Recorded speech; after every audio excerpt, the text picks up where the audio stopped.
Praise the Lord. கர்த்தர் நாம் மைப்படுவதாக. இந்த புதிய நாளிலே ஒரு புதிய லோகோஸ் வார்த்தையோடு உங்களை சந்திப்பதில் மிகுந்த மகிழ்ச்சியோடு, காலையிலே கர்த்தரை தேடுவதும் காலையிலே கர்த்தர் முகத்தை பார்ப்பது அவ்வளவு மேன்மையான ஒரு காரியம் கர்த்தர் நம்மை கொடுத்திருக்கிறார். இந்த வார்த்தைகளை உங்களுக்கு நான் சொல்லி ஜெபிக்கிறேன். இன்றைக்கும் ஒரு புதிய லோகோஸ் வார்த்தை, நீதிமொழியின் புஸ்தகம் 10ஆம் அதிகாரம் 22ஆம் வசனம். நீதிமொழியில் 10:22. கர்த்தரின் ஆசீர்வாதமே ஐஸ்வர்யத்தை தரும், அதனோடு அவர் வேதனையை கூட்டார். கர்த்தரின் ஆசீர்வாதமே ஐஸ்வர்யத்தை தரும், அதனோடு அவர் வேதனையை கூட்டார் என்று சொல்லி நீதிமொழியில் எழுதின அருமையான பிரசங்கி சாலமோன் ராஜா என்பவர் எழுதியிருக்கிறாரு.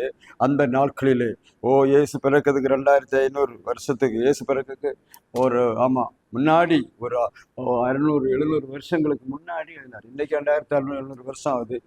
அவர் அன்றைக்கு நீதிமானாய் காணப்பட்டார். பாருங்க, ஒரு ஆசீர்வாதத்தை பெற தகுதியாய் காணப்பட்டார். கர்த்தருடைய ஆசீர்வாதத்தை பெற ஒரு தகுதி உள்ள மனுஷனாக இந்த சாலமோன் மாறினார்.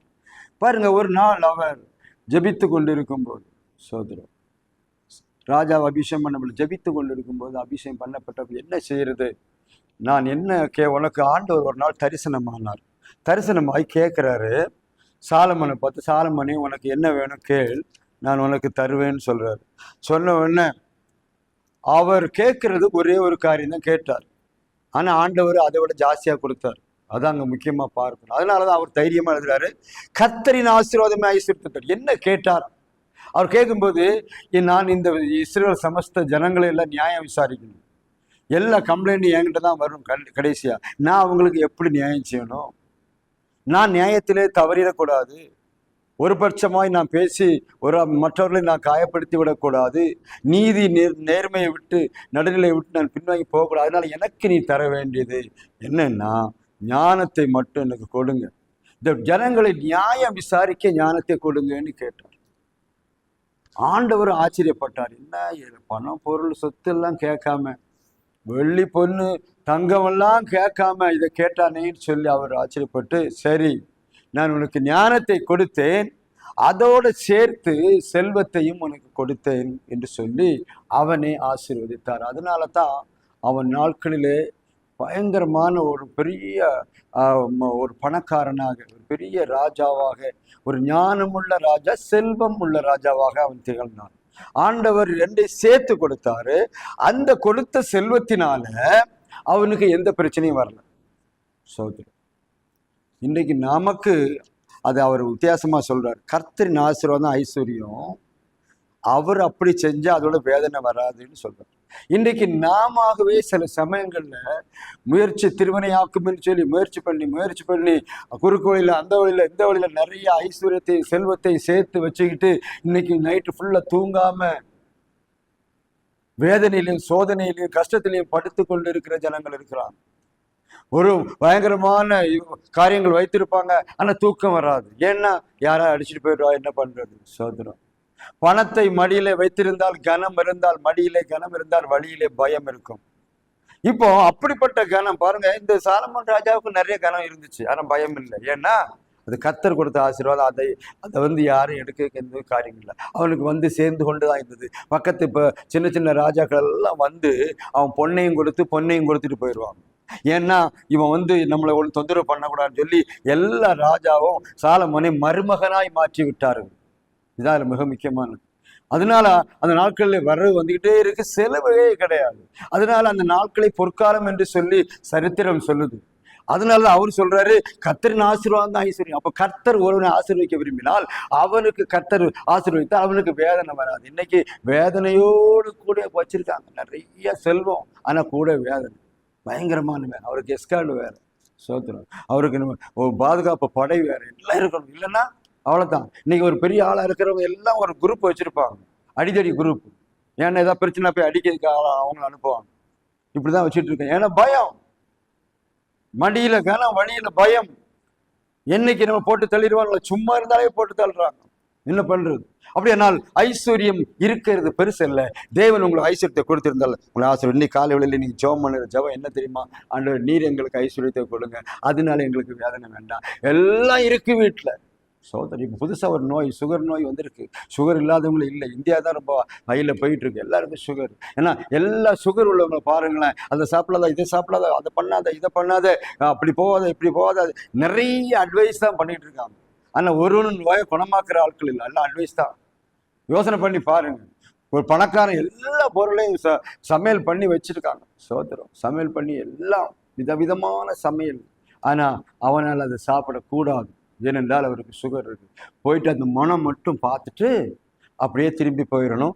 கடைசியில் அந்த கம்பங்களி ஏதோ இருக்கும், அதை மட்டும் கொஞ்சம் சாப்பிட்டு போயிடணும். ஆனால் அவர் பணக்காரரு, அவருக்கு எல்லாம் இருக்கு, கூட வேதனையும் இருக்கிறது. வேதனையில கொஞ்சம் வேலை செஞ்சாலும் அதை அனுபவிக்கிற சக்தியை கர்த்தர் கொடுக்கணும். அதனால அவன் சொல்றான் சாலமோன், அவர் வேதனையை கொடுக்க மாட்டார். சோத்திரம். அவர் கர்த்தரின் ஐஸ்வர்யம், கர்த்தரின் ஆசீர்வாதம் இருந்தால், அவங்க கர்த்தர் கொடுத்த ஐஸ்வர்யம் உங்களுக்கு இருந்தால் அதோட வேதனை இருக்காது. இல்லாவிட்டால் நீ பல விதமா சம்பாத்தியம் பண்ணியிருப்பாங்க, பல விதமெல்லாம் வந்திருக்கிறோம், பொருட்களில் நிறைய வந்திருக்கோம். அது வைத்துக்கொண்டு இன்னைக்கு வேதனையோடும் சோதனையோடும் கஷ்டத்தோடும் துன்பத்தோடும் என்ன செய்வது? பாருங்க, பிச்சைக்காரன் ரோட்ல படுத்திருப்பான், அவனுக்கு அவனுக்கு எந்த கவலையில் எதுவுமே இல்லை. ஆனா அதே போல பயங்கரமான பணம் படைத்தவன், வசதி படைத்த அப்படி படுத்திருப்பானா? அவன் உயிருக்கு ஆபத்து. சோத்திரம். ஆபத்து யாருக்கு தெரியுமா? ரொம்ப பணம் வச்சிருக்கவனுக்கு. ஆனா இந்த மனுஷனை போல பணக்காரன் யாரும் இல்லை. ஆனாலும் அவன் எதை குறித்தும் கவலைப்படவில்லை. அவன் உயிரை குறித்தும் அவனுடைய நாட்டை குறித்தும் ஜனத்தை குறித்தும் கவலைப்படல. கர்த்தர் கொடுத்த ஞானத்திலே அவன் இருந்தான். அது மாத்திரமல்ல, அந்த ஐஸ்வர்யம் அவனை ஒன்றும் செய்யவில்லை. அதுக்கு அவனுக்கு அது ஆசீர்வாதமாய் இருந்தது, வேதனையா இல்லை. இன்றைக்கு அருமையான பிள்ளைகளை கர்த்தர் வாழ்க்கையில் ஆசீர்வதிப்பார், வழி நடத்துவார். ஒப்புக்கொள்ளுங்க. கர்த்தருடைய ஆசீர்வாதம் தான் ஐஸ்வர்யம் தரும். அவர் கொடுக்க ஆசீர்வாதத்துக்காக காத்திருங்கள். குறுக்கு வழியில சேர்ந்து பணம் சம்பாதித்து ஐயோ நான் என்ன செய்வேன்னு சொல்லி தலையில கை வைத்துக் கொண்டிருக்க வேண்டாம். கர்த்தரை நோக்கி பாருங்கள். கர்த்தர் உங்களையும் குடும்பத்தையும் இந்த கால வேளையிலே கர்த்தரின் ஆசீர்வாதத்தினால் நிரப்பும்படி கேட்பீங்களா? கர்த்தருடைய ஆசீர்வாதமே ஐஸ்வர்யம் தரும். பெரிய காரியங்களை கர்த்தர் செய்ய இந்த கால வேளையில ஒப்புக்கொள்ளுங்க. ஜெபம் பண்ணி பாருங்க. ஆண்டவரே, நீர் என்னை ஆசீர்வதிங்க, உங்களுடைய ஆசீர்வாதம் எனக்கு போதும். வேற நான் புதுசாக குறுக்கோள்ல போய் சம்பாத்தியம் பண்ணி நான் பெரிய பணக்காரன் என்று காட்டிக்கொண்டு பயந்து பயந்து வாழ வேண்டிய அவசியம். திருட எந்த வீட்டுக்கும் திருட வருவான் சொல்லுங்க பார்க்கலாம்? பிச்சைக்காரன் வீட்டுக்கு திருட போவான், பணம் இவன் வச்சிருக்கான்னு பார்ப்பான் அவன் வீட்டுக்கு. அப்போ திருடனை குறித்த பயம், வழியிலே ஜனங்களை குறித்த பயம், சொந்தக்காரர்கிட்ட போக மாட்டாங்க. ஐயோ பணம் கேட்டுருவாங்களோன்னு சொல்லி பணம் அவனுக்கும் கொடுக்க மாட்டான், யாருக்கும் கொடுக்க மாட்டான்.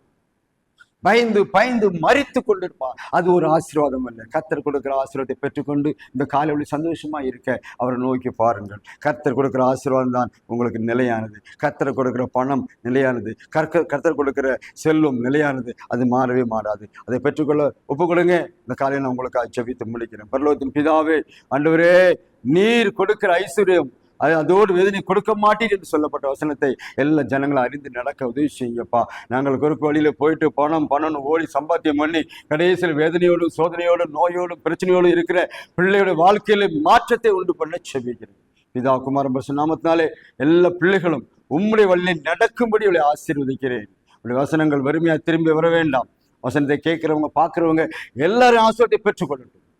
கிருபைக்குள் மறைத்துக் கொள்ளும். உம்முடைய வல்லமை ஆவியானவர் இந்த காலை வெளியில எல்லா பிள்ளைகளோடு இடைப்படுவீராக. அப்பா, பணம் இல்லாமல் ஒரு சைடு மக்கள் அழிகிறாங்க, ஒரு மக்கள் பணத்தை வச்சுக்கிட்டு அழிந்து போறாங்க. ஆண்டவர் இந்த பிள்ளைகளுக்கு எல்லாரும் சரிசமமான ஆசீர்வாதத்தை கட்டளையிட்டு கிருபைக்குள் மறையும், பெரிய காரியங்கள் செய்யும். இயேசு நாமத்தில் ஜெபிக்கிறோம். கர்த்தர் உங்களை ஆசீர்வதிப்பாராக. கர்த்தருடைய ஆசீர்வாதத்துக்காக வேண்டிக் கொள்ளுங்கள். அப்பொழுது அவர் நிச்சய மாட்டார், அதனால வேலையை கொடுக்க மாட்டார். அதை தெரிந்து கொள்ளுங்கள், ஆசீர்வாதத்தை பெற்றுக் கொள்ளுங்கள். இன்னும் ஒரு லோக சுவாத்தியம் சந்திக்கு வரலும். கர்த்தர் எல்லாரையும் ஆசீர்வதிப்பாராக. ஆமென்.